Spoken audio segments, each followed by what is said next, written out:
जय माता दी। नवरात्रि के पावन अवसर पर हम सब मिलकर माँ दुर्गा की महिमा का गुणगान कर रहे हैं। माँ के बिना इस सृष्टि का कोई अस्तित्व नहीं। वही आदि शक्ति है, वही शक्ति रूपिणी है और वही त्रिदेवी की उत्पत्ति का कारण भी है। आज हम दुर्गा सप्तमी के दूसरे अध्याय का श्रवण करेंगे। इस अध्ययन में माँ महाशक्ति के उस अद्भुत स्वरूप का वर्णन है जब उन्होंने असुरों का संहार कर धर्म की रक्षा की थी। कहा जाता है कि इस अध्ययन का पाठ करने से जीवन से भय दूर होता है, शत्रुओं पर विजय मिलती है और साधक को अटूट आत्मविश्वास और बल प्राप्त होता है। आइए श्रद्धा और भक्ति भाव से मिलकर सुनते हैं दुर्गा सप्तमी अध्ययन द्वितीय। कथा प्रारंभ।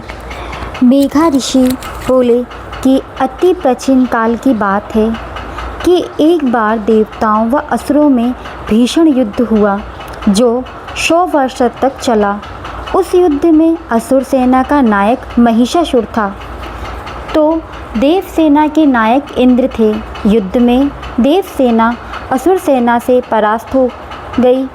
तब महिषासुर देवताओं को पूरी तरह जीतकर स्वयं इंद्र बन गया।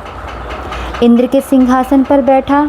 इस प्रकार परास्त होकर देवता प्रजापति ब्रह्मा के नेतृत्व में वहां पहुँचे जहां भगवान शिव व विष्णु भगवान विराजमान थे।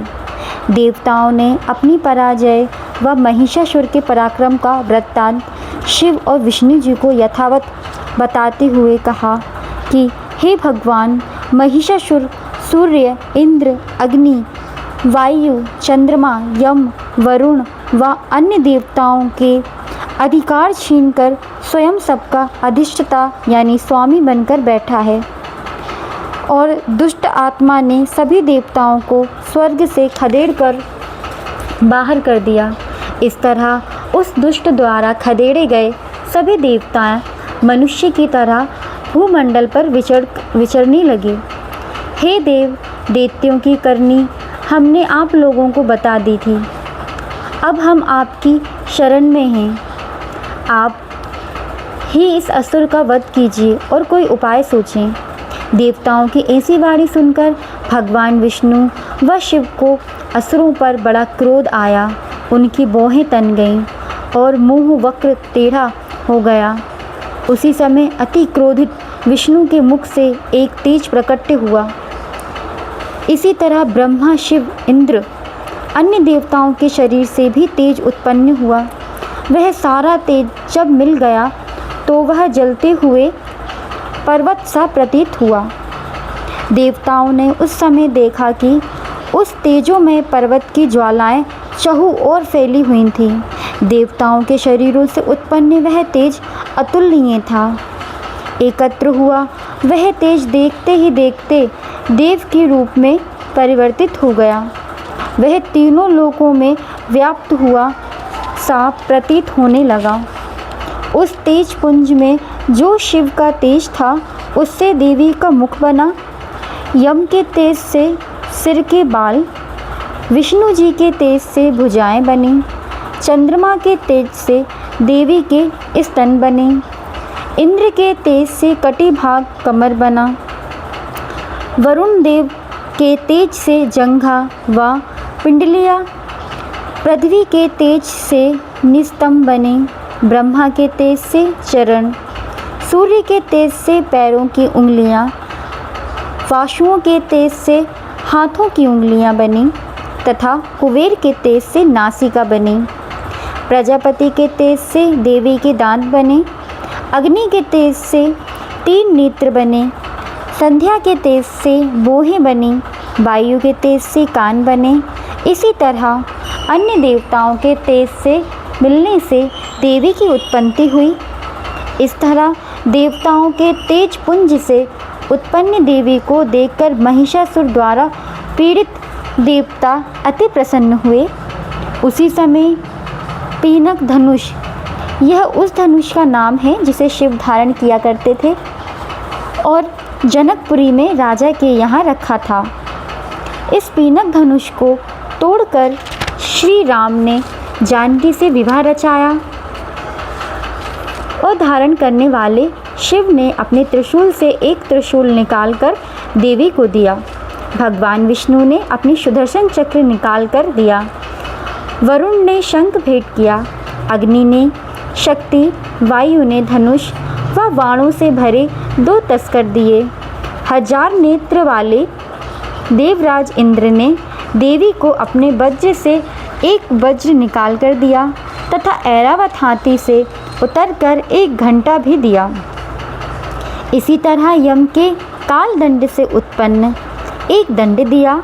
वरुण ने पाश, प्रजापति ने स्फटिक की माला दी, ब्रह्मा ने कमंडल दिया, सूर्य देवी के रोमकूपों में अपनी रश्मियों का तेज भरा, काल ने चमचमाती ढाल व तलवार दी, क्षीर सागर ने उज्ज्वल हार व कभी नष्ट न होने वाले दिव्य वस्त्र दिए।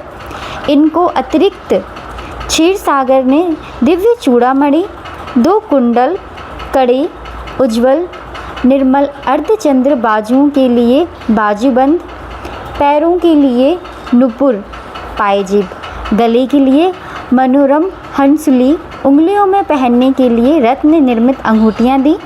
विश्वकर्मा ने देवी को अति निर्मल फरसा भेंट में दिया।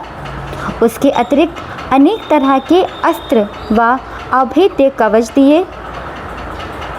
विश्वकर्मा ने ही देवी को शीश व वक्ष पर धारण करने हेतु कभी न मुरझाने वाली कमल की माला दी। समुद्र ने देवी को मनोरम कमल पुष्प भेंट में दिया। हिमालय ने सवारी के रूप में सिंह व अनेक प्रकार के रत्न अर्पित किए। धनपति कुबेर ने मधु से भरा पान पात्र, नागर्ज शेष ने बहुमूल्य मणियों से भूषण नागहार भेंट किया।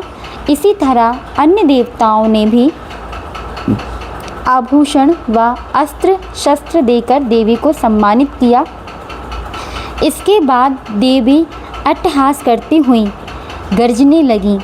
देवी की उस घोर गर्जना नाद से आकाश गूंज गया। देवी का सिंहनाद कहीं भी नहीं समा पाया। उनके समक्ष आकाश भी छोटा लगने लगा। देवी के सिंहनाद की जो तीव्र प्रतिध्वनि हुई, उससे समूचे विश्व में हलचल मच गई। सागर कांपने लगा, पृथ्वी डोलने लगी, पर्वत हिलने लगा। उस समय देवताओं ने प्रसन्नतापूर्वक सिंहवाहिनी देवी से कहा कि हे देवी, आपकी जय हो। महर्षियों ने भक्तिपूर्वक विनम्र भाव से देवी की स्तुति की। तीनों लोगों को व्याकुल देख दैत्य अपनी सेनाओं को कवचदी से सज्जित कर हाथों में हथियार लेकर खड़े हो गए। उस श्याम महिषासुर को बड़ा क्रोध आया। वह क्रोध वेश में बोला कि यह कैसा उत्पात है। फिर वह अपनी सेना लेकर और दौड़ा जिधर सिंहनाद हो रहा था। आगे बढ़कर उसने देवी को देखा जो अपने तेज से तीनों लोक को प्रकाशमान कर रही थीं। देवी के चरण भार से पृथ्वी दबी जा रही थी। शीश के मुकुट आकाश में एक रेखा सी खींच रही थी। देवी के धनुष की टंकार से 7 पाताल, आताल, वितल, सुतल, रसातल, तलातल, महातल, पाताल क्षुब्ध हो रहे थे। देवी अपनी हजारों भुजाओं को संपूर्ण दिशाओं में फैलाई हुई खड़ी थीं। इसके बाद देवी का दैत्यों से युद्ध छिड़ गया। देवी के अस्त्र शस्त्र सभी दिशाओं में व्याप्त थे। महिषासुर की राक्षसी सेना का सेनापति चिछुर नामक एक असुर था। वह असुर देवी से युद्ध करने लगा। चामर नामक दूसरा असुर भी चतुर्रंगणी सेना, हाथी, घोड़े, रथ, पैदल सैनिक लेकर देवी से लड़ने के लिए आया। 60,000 महारथियों के साथ उदग्रह भी देवी से लड़ने आया। महान दैत्य भी 1 करोड़ रथियों के साथ देवी से युद्ध करने लगा।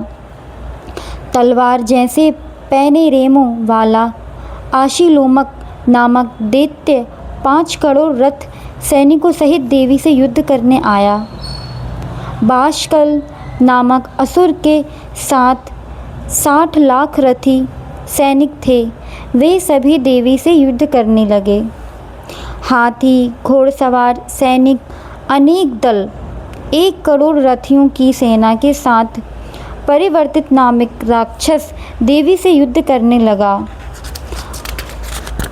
वीडाल नामक असुर 5 अरब रथियों को साथ लेकर देवी से लोहा लेने लगा।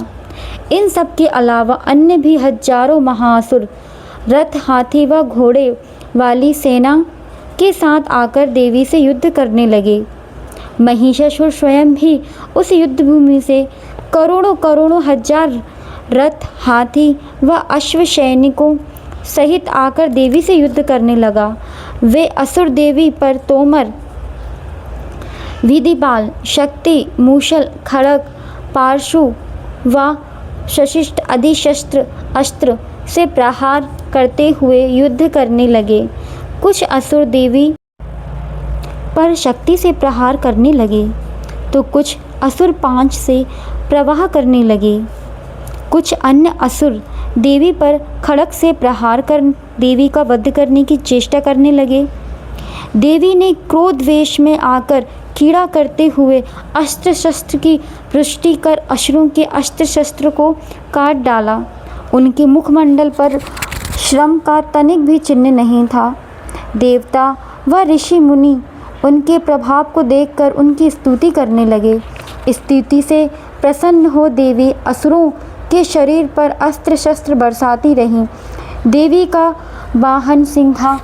क्रोध वेश में गर्दन के बालों को बिखारते हुए असुरों की सेना के मध्य इस तरह विचरण करने लगा जैसे जंगल में दावानल फैलता जा रहा है। दैत्यों से युद्ध करते समय देवी ने युद्ध भूमि में जितने श्वास छोड़े वे सभी तुरंत गणों के रूप में परिवर्तित हो गए तथा पार्शु, विंध्यपाल, खड़ग, षष्टिशद अस्त्रों से दैत्य का सामना करने लगे। देवी की शक्ति के प्रभाव से वृद्धि को प्राप्त वे गण दैत्यों का संहार करते हुए नगाड़ा, शंख आदि बाग बजाने लगे। उस युद्ध महोत्सव में अनगिनत गण मृग बजा रहे थे। तत्पश्चात देवी के त्रिशूल, गदा, शक्ति, खड़ग आदि वृष्टि कर सैकड़ों ही महासुरों का संहार कर डाला। कितने ही को घोर घंटनाद से मूर्छित करके मार डाला। अनेकों असुरों के पाशवृद्ध कर धरती पर घसीटते हुए कितने ही असुरों को धर डाल तलवार से 2-2 टुकड़े कर मार डाला। कितने ही असुर देवी की गदा से घायल होकर धराशायी हो गए। कितने ही असुर मूषल के प्रहार से घायल होकर रक्त वमन करने लगे। कितने ही अन्य असुर शूल से छाती विदीर्ण हो जाने के कारण धरती पर गिर पड़े। कितने ही असुर की कमर पर युद्ध भूमि से देवी के बाणों के लगने से टूट गई। जो असुर बाज की तरह झटपटा देवताओं को पीड़ित करने वाले थे वे मृत्यु को आलिंगन करने लगे।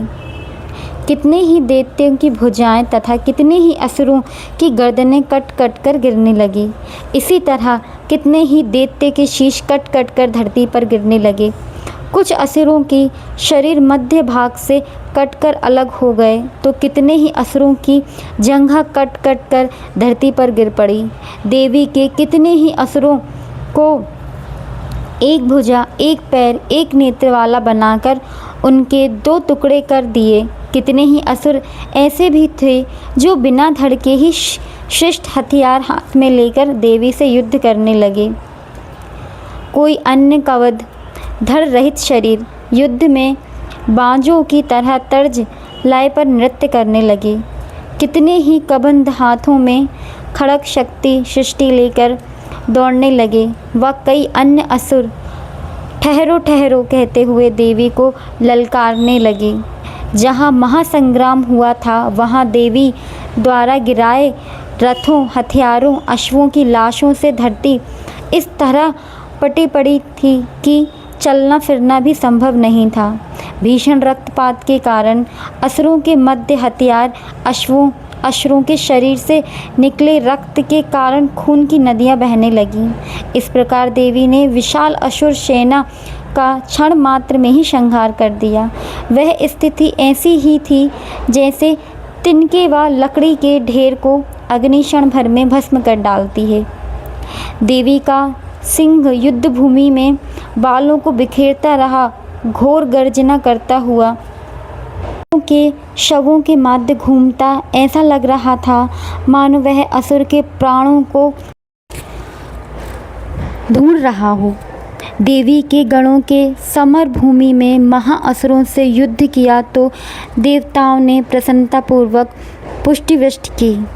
माँ मुझे क्षमा कर, मुझसे जो गलती, हे माता हे सप्त, हे माता में क्षमा याचना, क्षमा करें हे माता महारानी।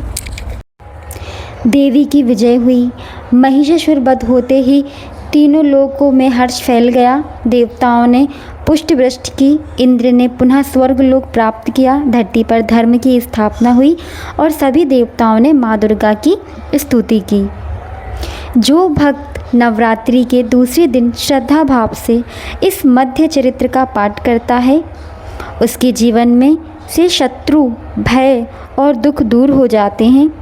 माँ ब्रह्मचारिणी और माँ चंडी की कृपा से उसे असीम बल और सफलता प्राप्त होती है।